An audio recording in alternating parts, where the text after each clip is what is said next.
For centuries, we've believed that being a success, being a champion, is about talent and about genetics. I became British table tennis #1 for the first time in January 1995, and that was a big shock for the sporting community in the UK. I was still very young, and not many people expected me to get to the top that soon. So I was suddenly on the receiving end of these huge eulogies about a very specific genetic inheritance, about having oodles of talent.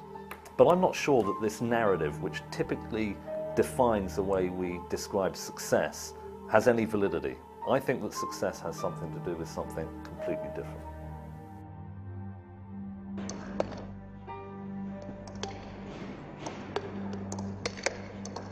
I grew up on Silverdale Road in suburban Reading, a pretty nondescript street, except for one thing.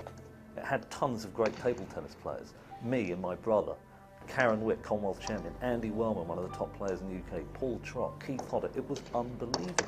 In fact, that tiny, tiny locale produced more great table tennis players in the 1980s than the rest of the nation combined. If you think that it's all about genetics, why would it be that just that one specific street was affected?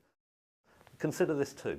Spartak Moscow, an impoverished tennis club on the outskirts of Russia's capital, produced more top 20 players on the female side of the tennis game than the whole of the United States combined. Once again, our inclination to think of success in terms of genetics has to be flawed.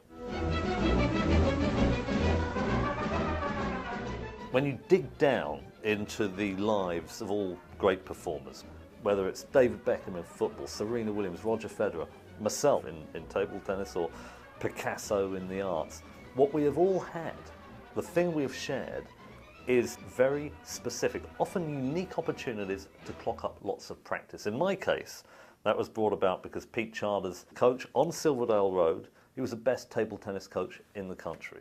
He provided access to the only 24-hour table tennis club in the south of England. Now you're going to say that you need both opportunity on the one hand and talent on the other, but that is not what the science is saying. The reason I say that genes are not that important is because over time, through practice, we utterly transform the people we are. It's like when we're practicing, we're downloading very specialized software that enables us to engage more successfully in whatever area we're practicing within. And you can actually see this in brain scanning. Certain areas of the brain get bigger. We develop new neural connections. Myelin, an insulating material, makes the signals traveling through the brain that much faster.